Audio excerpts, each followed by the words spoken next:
ছোটোবেলার থেকে আমার সোনামা নাচ করতে খুবই ভালোবাসে, তাই ওকে এক জায়গায় নাচও শেখায়। আর যাই হোক, ঠাকুরের আশীর্বাদে, তোমাদের আশীর্বাদে নাচটা মোটামুটি ভালোই করে, খারাপ করে না। তো তোমাদের সকলের আশীর্বাদ, ঠাকুরের আশীর্বাদ থাকলে ও আরও ভালো নাচ করবে বড় হলে।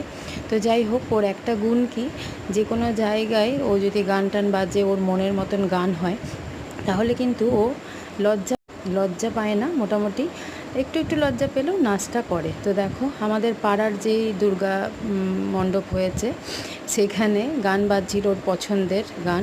তো সেটাতেই ও যথারীতি সবাই দেখছে, ও কিন্তু ওর মতনও নাচ করে যাচ্ছে।